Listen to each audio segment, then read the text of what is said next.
What's good, y'all? It's your boy HB, final round. Look, man, I'm excited for this fucking fight coming up. Usyk versus Joshua. I'm fucking to me this is going under the fucking radar. It can low key be a classic. I'm not saying it won't be boring because it could be. Because I believe Usyk's best way of winning this fight is taking it to the scorecards. But obviously with the size difference in Anthony Joshua's power, he could get a knockout. And I could see it like this. I could see this playing out. I could see Usyk getting knocked down, getting back up, and finding a way to recover and winning the fight on the scorecards and coming back and winning, which would make it a classic fucking fight. It would be amazing. It would be an amazing comeback, and on top of that, it would be the path to stardom for Usyk in the heavyweight division. Now, when I first heard this fight was going down, I actually thought Joshua should have been the underdog.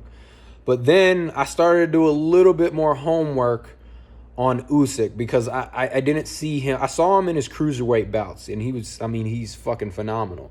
He's somewhat a bigger version of Lomachenko. Obviously, the technique and the skills aren't as sharp as Lomachenko, and the head movement isn't as good as Lomachenko, and the footwork isn't as extravagant. But you have to understand, the guy is probably he's pretty much a heavyweight, and he's moving like that. So when you take that into consideration, he's essentially a heavyweight version of Vasily Lomachenko.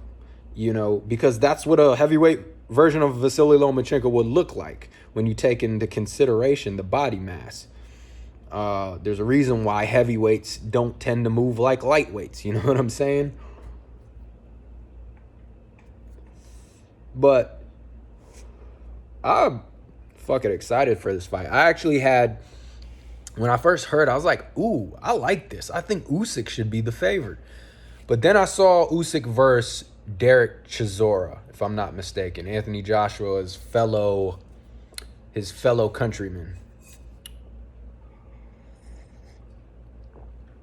Coffee and cigarettes, baby. That's how I operate. It's my fuel. My trainer would kill me right now, but I don't give a fuck. I saw him against Derek Chisora, and it gave me a little concern. And this is when I started to realize, okay, maybe the size difference may be a big factor in this fight. I don't tend to care about size when you have a fighter who's very skilled, right? And Usyk is very skilled. Don't get it twisted. I believe Usyk is a better boxer than Anthony Joshua, but I think the size is going to be the key to this fight. How Usyk deals with it. This is what I call this fight, or this is a fight that I call walking on a tightrope. I label it a tightrope fight because you're going to have a guy who has to fight perfectly. There's little room for error. He's walking on a tightrope, and he cannot slip, because if he does, he's going to fall to his fucking death. Now, usually this is like maybe a more defensive fighter against a big power puncher. In this case, it's going to be a smaller guy taking on a significantly bigger opponent. And it's kind of exponentially increased because Usyk, this is the heavyweight division. And we all know if a heavyweight lands a good punch, especially the type of guy of Joshua's caliber, it's night-night. I mean, look at the fight with Klitschko and Anthony Joshua. Both of them just going back and forth, knocking each other down. So this is a tightrope fight. Usyk's going to be walking on a tightrope. And don't get me wrong, if he does slip, he still can win the fight. And he is a fucking winner. He's undisputed cruiserweight champion. And this dude knows how to win. So even if he gets knocked down, as long as he doesn't get knocked the fuck out, he could still win on the scorecards. And I think the longer the fight gets drawn out, the more it's going to favor Usyk. But I saw this Derek Chisora fight with Usyk, and this is when I was like, oh shit, maybe size will be a difference. And yeah, maybe Anthony Joshua should be the favorite in this fight. Because in those first few rounds with Derek Chisora and Usyk looked extremely uncomfortable. The size difference was bothering him. Derek Chisora was just kind of walking through his punches, not respecting him. Usyk was constantly having to move, not being able to settle down. And at times he even looked like he didn't know where to go. I shouldn't say that. It's not that he didn't know where to go, but he looked very uncomfortable at certain positions in the ring because the size difference was so overwhelming. But as the fight went on and on and on, Usyk's boxing skills and abilities started to take over. And Chisora started to slow down. We all know as a heavyweight, it ain't easy going all 12 fucking rounds, you know. And it's one thing if you're built like Deontay Wilder, right? Where you're kind of lean, you're very cut. But if you're someone like Anthony Joshua or Derek Chisora, you know, you're carrying a lot of fucking muscle, and those muscles need to be supplied with oxygen. And I always say in boxing, I tell everybody, you know, all the newbies I train and shit like that, it doesn't matter how fast, how strong, how smart you are in the ring, how quick, whatever attributes you have, how tough you are. If you don't have gas in the tank, you essentially are a punching bag in there. You can't do shit. You can't display any of your abilities.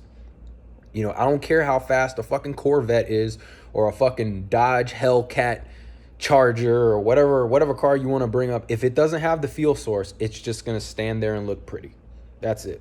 Same thing in boxing. You can have all the money. You can look like Anthony Joshua, but if you don't have the fuel to supply yourself with energy, hey, get out of there. The dog's trying to shit in my room. Fuck that. Anyways. Yeah, look at this bitch. She's a prick, but I love her. Anyways. What I'm trying to get at here is the longer Usyk can draw the fight out, I think the more it favors him. The more he can start taking advantage of his boxing abilities.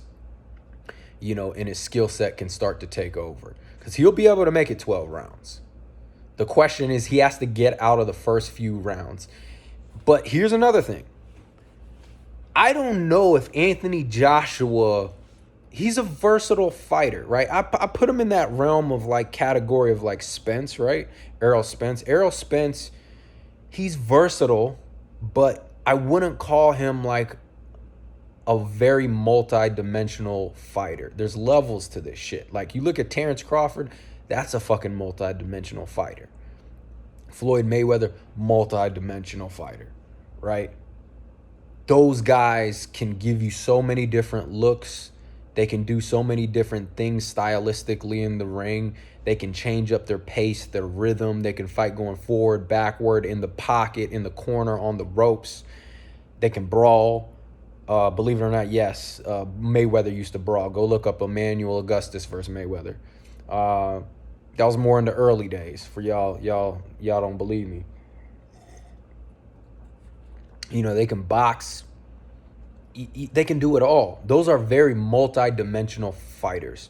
Tyson Fury, another perfect example of a multi-dimensional fighter. You saw it up against Deontay Wilder. He goes up in the first fight, he's fighting off the back foot. He comes in the second fight, he puts pressure on Deontay Wilder. He looks like a fucking heavyweight Julio Cesar Chavez.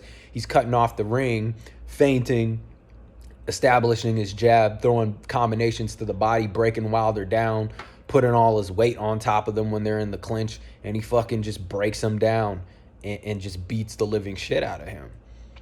Showed a completely different style from the first fight, but that's a multi-dimensional fighter. Anthony Joshua and Errol Spence, you know, they can do some different things, but they're kind of stuck within one dimension or style of fighting, right? But they do it very well. There's nothing wrong with being one-dimensional. Julio Cesar Chavez was one-dimensional in the sense that, you know, he was a pressure fighter. You know, he wasn't going to go fight off his back foot like Pernell Whitaker or some shit. I mean, he could. He knew how to be defensive. He had lots of variety to his game, but it was kind of stuck within one form of fighting. And there's nothing wrong with that. You can be spectacular being a one-dimensional fighter. But I believe... But before I go on that, same with Errol Spence. You know, Errol Spence has shown shades of fighting off the back foot. Like, he can manage that. But it's not something he can do, in my opinion, consistently. And it's not something he doesn't give you too many looks. And same with Joshua. He showed he can make adjustments. In that Andy Ruiz fight, the second one, he made the adjustments to win. He was more patient. He wasn't reckless. You know, he fought behind his range, and he found a way to win. And I respect Anthony Joshua. I like the guy. He seems to have a good head on his shoulders. He's a likable dude, man, and he's a very marketable guy. But there's something about Joshua, to me, in terms of his boxing style, that just, it doesn't grab my attention. It doesn't impress me that much. I think what makes Anthony Joshua so appealing to most fans is the fact that he's a fucking physical freak of nature, and he's a good-looking fellow as well. So he's very marketable, and people have their eyes glued to him. It's just fucking... That's biology, man. That's the fucking monkey in us. We see a big fucking specimen of a human being that you know, you don't walk into Walmart and see motherfuckers that look like Anthony Joshua every day. You know what I'm saying? So when you see it's like seeing a fucking unicorn. You're like, holy shit, I want to see that motherfucker fight what he can do. And he's a pretty damn good fighter. He's a really good damn fighter. But I think he's a little bit... To me, he doesn't grab my attention in terms of his boxing ability. That's not to say he's not good. I'm not saying he's overrated. I'm just saying there's something about him that he's kind of vanilla. He's kind of straight up and down. Boxer, puncher type guy. And my question is, I believe if he wants to win this fight, he's going to have to impose his size on Usyk. Because if he sits there and tries to box with Usyk and goes at Usyk's pace, I believe that's a huge fucking mistake for Joshua. I really do. Because if he wants to box at Usyk's pace and kind of sit on the outside or mid-range, then I think Usyk's going to outbox him all night. I think what Joshua needs to do is put pressure, cut off the ring. He needs to take a page out of Tyson Fury's book, the second fight with Deontay Wilder. Put pressure, cut off the ring. Fucking when you get in the clinch, drop your weight on him, wear his legs out, go down to the body, do it consistently, and break him down. Show him who's the bigger fucking man. Show Usyk that this heavyweight shit ain't nothing to be fucking joking around with. Like, you gotta let the little man know, like, you playing with the heavyweights now. You with the big boys. You with the big motherfucking boys. And if he doesn't do that, I think he gets pointed. I really do. I think he gets outpointed. And I think Joshua is a better fighter than Derek Chisora. And I believe that if he decides to impose his will, I'm not saying do it recklessly. I don't want to see Joshua go in there reckless, you know, and expose himself. But I want to see him cut off the ring and put pressure and attack the body consistently, just like Tyson Fury did. But here's the question. I don't know if Joshua can do that. I don't know if Joshua is going to feint consistently. I don't know if he's going to mix up his jab from head to body. I don't know if he's going to string together combinations to the body consistently. I don't know if he's going to be aware enough to cut off the ring against Usyk. And on top of that, Usyk is a southpaw, which is going to make it a little bit more trickier. I've never seen Joshua against the southpaw. I got to do a little more research, and obviously I'm going to make a little quicker video, a summary prediction video before the fight happens the day of. So I'll do a little bit more research, and I'll come with my final decision based off of my film study. But, you know, Usyk matches up very nicely stylistically against Joshua. The question is, you know, how is Joshua gonna approach this fight? And if he does approach it the right way, can he execute that style of fighting? I don't take Joshua to be a pressure fighter. You know, he kind of seems, like I said, more like a boxer puncher. And pressure fighting is an art form in itself. A lot of people think pressure fighting is brawling. No. That's completely wrong. Pressure fighting requires a lot of skill, a lot of technique, a lot of strategy. You know, pressure fighters to me are like the spec ops of the military. You know, they're hunters, but they do it tactically. They go and get their opponents, but they don't.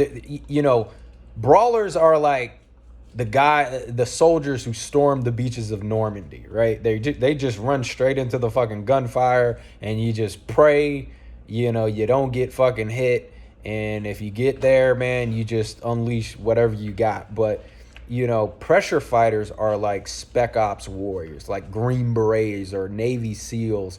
You know, what they do is tactical, it's strategic, you know, it's offensive, but at the same time, it's defensive. And I don't know if Joshua is capable of fighting like that. But this is a great opportunity for him to kind of display his boxing ability. He's expected to win this fight. And obviously, if he does win this fight, everybody's going to be like, well, yeah, you beat up a smaller guy. But I think this is a great opportunity for him to kind of show the versatility in his game. Because I believe he will need to if he wants to win. Do not sleep on Usyk. I am a little bit worried about the size difference and how that's going to affect him. But once again, it's going to be very dependent on how Joshua approaches the fight. If Joshua wants to sit back and box, I think that's a huge mistake. If Joshua wants to impose his size and will, I think that's going to favor him.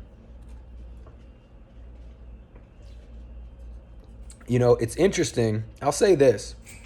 I'll love for somebody to comment below and kind of educate me on this, because I'm not quite sure why it is this way. But, you know, there's something about the cruiserweight division. It just doesn't catch fire, at least here in the United States. Maybe there's not enough American cruiserweights representing in the division. But it's just weird. You know, the cruiserweight division kind of goes under the radar. It doesn't get enough attention. I have my theory on why it doesn't get a spotlight. But at the same time, like I said, if anybody knows why it's like that, why cruiserweights don't get enough glory, please let me know. I'd love to know. Like I said, I guess part of it is, you know, maybe not enough American cruiserweights. And my other theory is this. You know, the cruiserweight is kind of in this weird gray area between the heavyweight division and all the other lighter or the smaller divisions below it, right? Now, we do know this. When you go down to the lighter weight classes, you're going to get a little bit more skill, technique, endurance, and performance, right? A cleaner performance, I should say. That's not to say the heavier weight classes aren't capable of skill, technique, and good cardio. It's not to say that, but it's just a biological thing. The bigger the man gets, the harder it is to have the same efficiency as, say, a lightweight, okay? That's why we're always impressed when we see a heavyweight who moves very efficiently and they're light on their feet and they have good cardio and they bounce around. And, you know, say like somebody like Muhammad Ali, or you look at the UFC currently, like I think his name is Citogan. You know, that dude is like 45 pounds, 6'4" or some shit like that. And he moves like a fucking lightweight. And it's amazing to see because he's fucking 6 foot something, 240 fucking pounds. Same with Muhammad Ali. He was a heavyweight dancing around like a lightweight. So it's in same with Tyson Fury when he decides to box off the back foot. He moves so well, and you're not used to seeing big guys move that efficiently. So the higher you go up in the weight class, I think that gets compromised a little. But the beauty of when you get to that heavyweight division is, the power and the knockouts. And then on top of that, you're seeing the giants go head to head against each other. We all love seeing physical freaks of nature, especially going at it in a combat sport like boxing or MMA. You're watching the giants, you're watching the gods go up against each other. So there's something about that. There's something about watching two physical specimens trying to rip each other's fucking heads off, which is entertaining. So that's why the heavyweight division is always going to be popular, even though it's kind of faded over the years. But there'll always be a special place in our hearts for the heavyweight division, even if the technique and the skill level is not the same or the cardio is not the same compared to the lighter divisions, because it's just the cream of the crop, the creme de la creme, the biggest motherfucker against the biggest motherfuckers. So the heavyweight division will always there will always be a special place in our hearts for the heavyweight division. But then you get down to the cruiserweight, and you kind of got that mix between a lack of technique, a lack of skill, a lack of cardio. And I think the frames of cruiserweight also work against them in terms of efficiency. You see those very big, bulky, cut-up guys. And not to say that you can't have a successful boxer who's very bulky, right? Or just diesel. Look at fucking Holyfield. Fucking as diesel as it gets, and one of the greatest boxers of all time, who was also a cruiserweight, but he did move up. There's just something about that frame, though. I think it's not the best frame in terms of efficiency for boxing more times than not. You do catch guys like fucking Holyfield every once in a while who it's not an issue with, but I think what makes Holyfield great is not so much his form and technique, but I just think his fucking his mentality, his heart, his guts, and determination. And there's a reason why Usyk's moving up to the heavyweight fucking division. He cleaned out the cruiserweight division, and on top of that, and nobody really knows him outside of hardcore boxing fans. So, of course he's going to move up the heavyweight division. He's trying to get some glory here. And there's not enough competition for him in cruiserweight, and he's trying to make a name for himself, and he's trying to seek out fights that are going to put his name in the spotlight. And the only way he's going to do that is by moving up.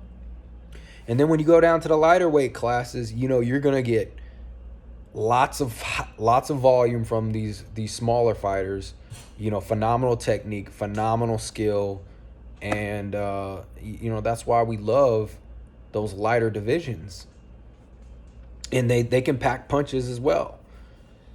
But then, you go down to the smallest weight class, and it's the same thing. It's a little bit different, right? They're a little too tiny, and it's like watching midgets fight. And, nobody wants to see midgets fighting.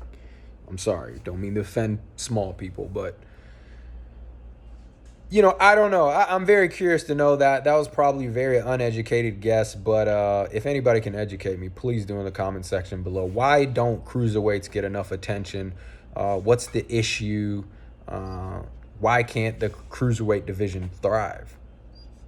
And I know that was a little off the train tracks, but for the most part, man, I just wanted to talk about my opinion and analysis of Usyk versus Anthony Joshua. I think it's going to be a phenomenal fight.